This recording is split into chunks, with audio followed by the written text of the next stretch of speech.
봄의 계절을 보내시면서 어떤 걸 생각하시는지 모르겠습니다.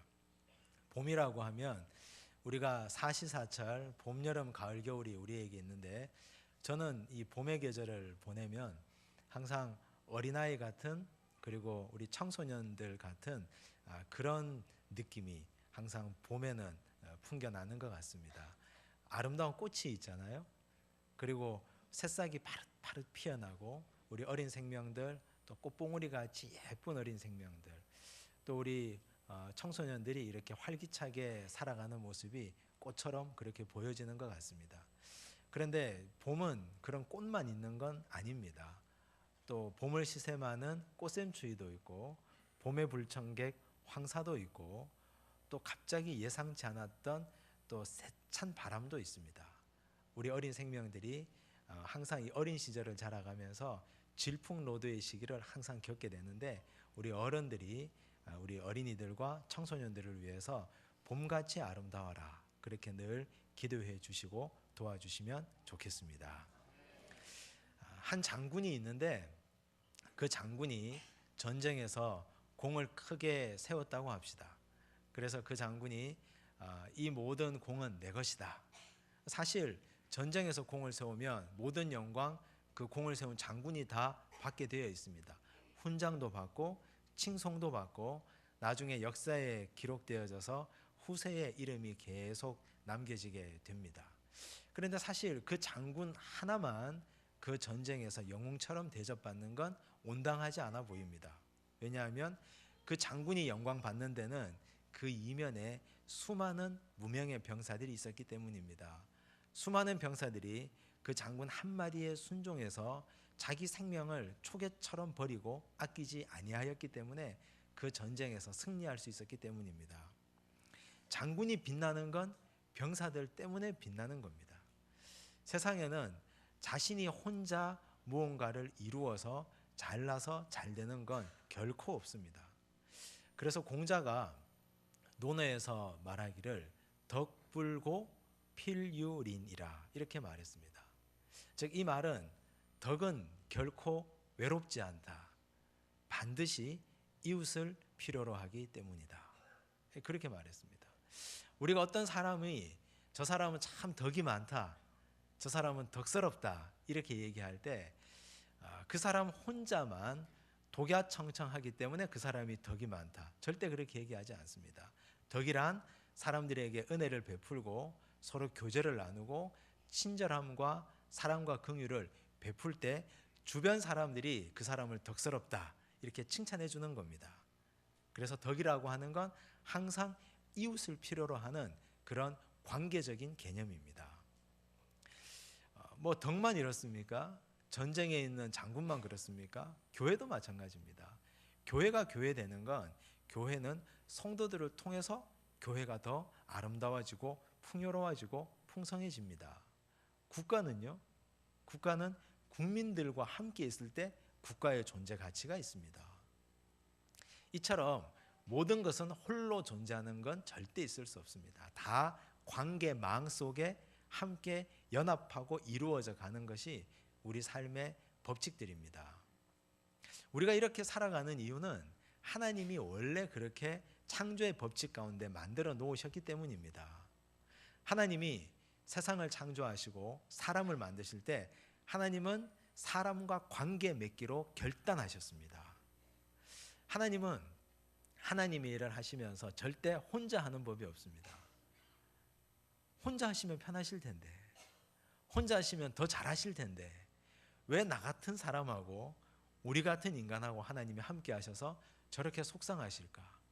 이렇게 말도 안 듣고, 이렇게 게으르고, 이렇게 죄도 많고 연약하고 자꾸만 넘어지고 무너지는데, 하나님은 그래도 일어나라, 함께 가자 하시고, 죄가 있어도 넘어지면 또 세워주시고, 문제가 있으면 그 문제가 해결될 때까지 또 기다려주시고, 하나님은 그래서 함께 인간과 동역하시는 분이 바로 하나님입니다.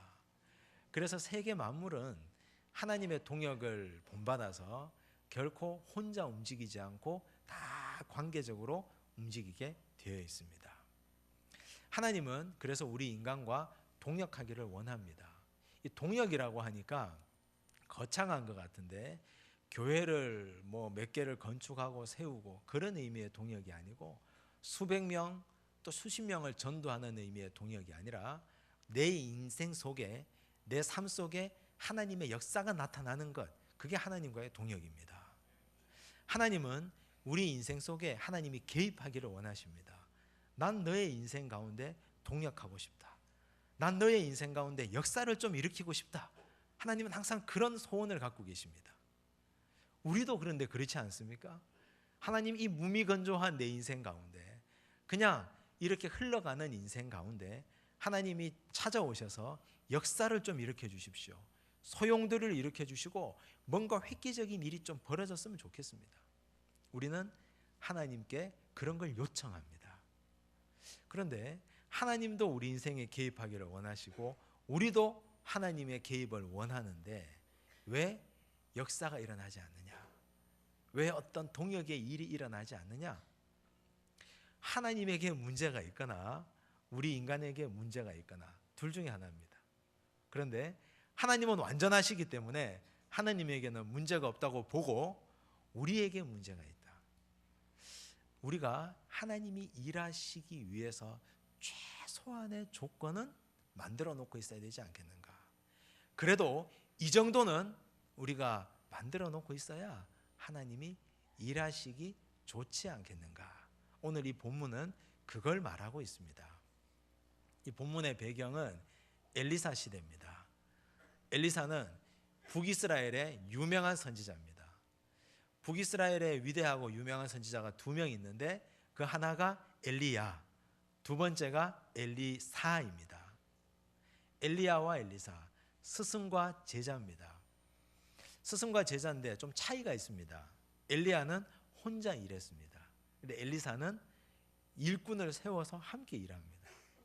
요즘으로 얘기하면 신학교를 세웠습니다. 선지자 학교. 선지자 학교에서 하나님에 대해서 가르치고 복음을 가르칩니다. 그래서 그 배운 제자들이 여기도 가고 저곳도 가고 전국 방방곡곡에 흩어져서 하나님의 말씀을 전하게 되었습니다. 선지자 학교를 세운 겁니다. 근데 예나 지금이나 학생들은 배가 고픕니다. 특히 신학생들은 굉장히 가난하고 어렵습니다. 책도 사봐야 되죠. 밥도 먹어야 되죠. 전도도 해야 되죠. 주위에 가난한 사람이 있으면 나보다 더 힘든 사람이 있으면 좀 도와줘야 되죠. 항상 배고픕니다. 신학생 딱지만 붙이고 있으면 왜 그렇게 힘들고 배가 고픈지 모릅니다. 요즘도 그런데 옛날에는 오죽했겠습니까? 수천 년 전에 그때 엘리사 시절에 또 그 중에 가정을 가진 신학생들이 있습니다. 그런데 그 신학생 중에 제자 중에 한 명이 그만 너무 열심히 사역하고 일하느라 그만 하나님의 나라로 일찍 가버리고 말았습니다. 근데 그 집에는 아이가 둘이 있습니다. 아내도 있습니다. 자식 돌보지 않고 가정 돌보지 못하고 열심히 일하다가 하나님 나라로 가버렸습니다. 문제는 그 집에 빚이 많이 남아있다는 겁니다. 채권자가 찾아왔습니다. 남겨진 가족들에게 최후 통첩을 합니다. 언제 몇 월 며칠 몇 시까지 이 빚을 갚지 않으면 내가 당신의 두 아들을 데려다가 종으로 삼겠습니다. 남겨진 가족에게는 청천벽력 같은 소식입니다. 이거 어떻게 해결해야 됩니까? 아무리 고민하고 아무리 염려해도 해결할 방법이 없자 선지자의 아내는 그 신학생의 아내는 선생을 찾아갑니다. 죽은 남편의 선생이었던 엘리사를 찾아갑니다. 엎드려 통곡합니다. 이런 일이 벌어졌습니다. 어떻게 하면 좋을까요? 엎드려 웁니다. 여러분 같으면 어떻게 하시겠습니까? 여러분이 만약 엘리사였더라면 제가 생각해 봤습니다. 나 같으면 어떻게 했을까? 저 같으면 할 수 있는 게 없잖아요. 그래서 저 주머니에 있는 걸 다 털어서 이게 얼마 되진 않지만 그래도 자식들하고 몇 끼 끼니라도 연명하십시오. 죄송합니다.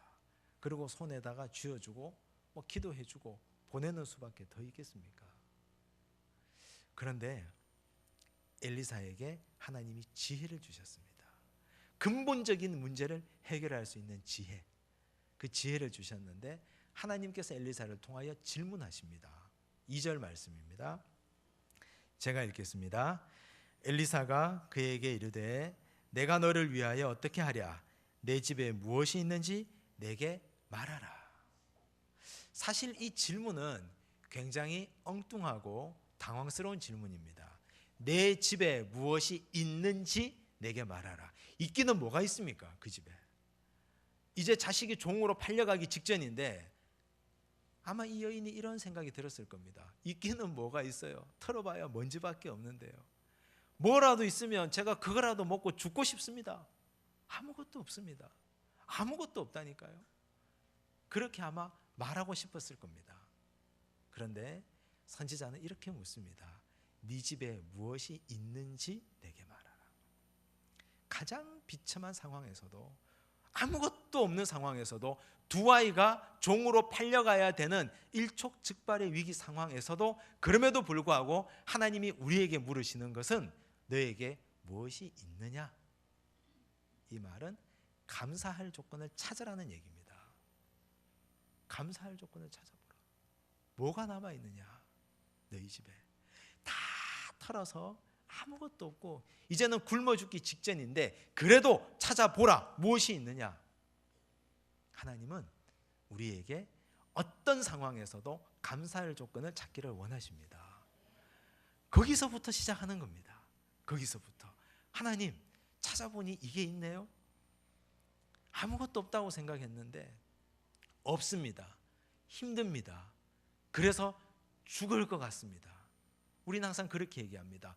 없다, 힘들다, 그래서 죽겠다. 그런데 하나님은 감사할 조건을 찾아보라. 있는 걸 찾아보라. 이 여인이 이렇게 대답합니다. 그가 이르되 계집종의 집에 기름 한 그릇 외에는 아무것도 없나이다 하니. 여인의 말도 참 놀랍습니다. 생각해 보니까 진짜 아무것도 없거든요. 그런데 번뜩 생각난 게 있습니다. 아, 그렇지. 한 그릇에 기름이 담겨 있지. 근데 지금 두 아이가 종으로 팔려가야 되는 마당에 기름 한 그릇이 무슨 소용입니까? 근데 이 여인은 찾고 또 찾아보니 기름 한 그릇을 찾은 겁니다. 그래서 대답합니다. 기름 한 그릇은 남아 있습니다. 있는 걸 얘기하는 겁니다. 없는 걸 얘기하자는 게 아닙니다. 오늘 우리 인생에 하나님이 동역하기를 원하고 하나님이 오늘 우리 인생에서 역사를 일으키고 개입하고 일하는 첫 번째 조건, 감사를 찾아라. 감사한 걸 찾으라는 겁니다. 우리 인생에 찾아보십시오. 뭐가 남아 있습니까? 여러분들 인생에 기름 한 그릇 없으십니까? 집에? 건강하니까 여기 걸어 나오신 것 아닙니까? 찾아보니 하나님 건강이 남아 있네요. 다 없다고 생각했는데 돌아보니 그래도 입을 옷이 몇 벌 남아 있네요. 없다고 생각했는데 가족이 있네요. 왼수 같지만 남편도 있고 정말 미워 죽겠는데 자식도 있고 다 있네요. 있을까? 우리는 하나님 앞에 있습니다. 이게 있습니다 하고 가지고 나올 때 거기에서부터 하나님께서 역사를 하시는 겁니다. 사탄은 어떻습니까? 창세기 3장 1절을 보면 사탄이 에덴에서 뱀의 모양으로 하와를 찾아갔습니다. 하와에게 뭐라고 얘기합니까? 하나님이 참으로 너희에게 동산 모든 나무의 열매를 먹지 말라 하시더냐? 먹지 말라 하시더냐? 부정적으로 질문합니다. 하나님이 에덴에서 하와와 아담에게 허락하신 것이 99.9%입니다. 모든 것 다 허락하셨습니다. 생육하고 번성하고 땅에 충만하고 다스려라. 이거 다 먹어라. 다 네 것이다. 그런데 한 가지는 안 된다. 선악과는 손대면 안 된다. 근데 사탄은 이렇게 말하지 않습니다. 야, 하나님 참 좋은 분이시구나. 너희에게 이렇게 많은 걸 허락하시다니 하나님의 이름을 찬양하자. 이렇게 말하지 않습니다. 사탄은 이미 준 것에 대한 감사는 빼버리고 금지된 0.1% 그 하나를 가지고 하나님이 참으로 너희들어 동산 모든 나무의 열매를 먹지 말라 하시더냐? 금지된 것에 대한 욕망, 그걸 우리에게 불러일으킵니다. 오늘 우리는 이미 하나님이 우리에게 주신 것에 대한 감사와 기쁨, 감격에 벅차서 하나님 감사합니다.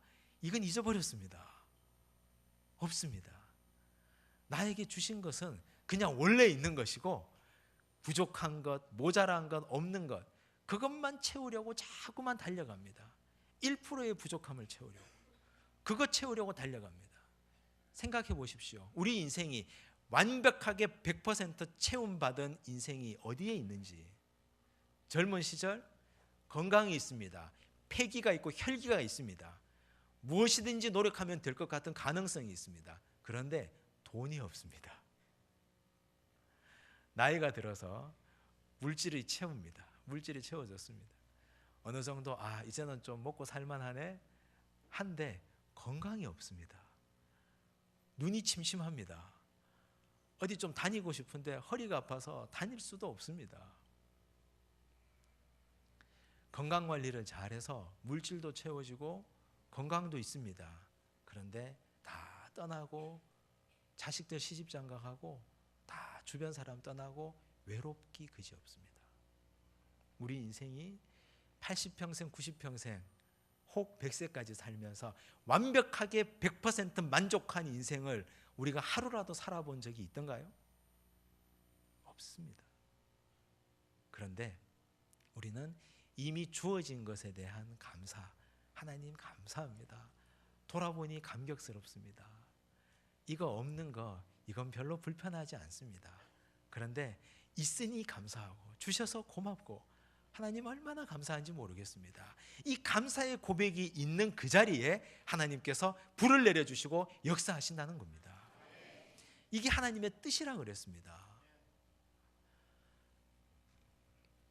바울이 그렇게 얘기하죠. 이게 하나님의 뜻이다. 범사에 감사하라. 오죽 바울이 감사를 사람들이 하지 않았으면 이걸 하나님의 뜻이라고까지 얘기하겠습니까?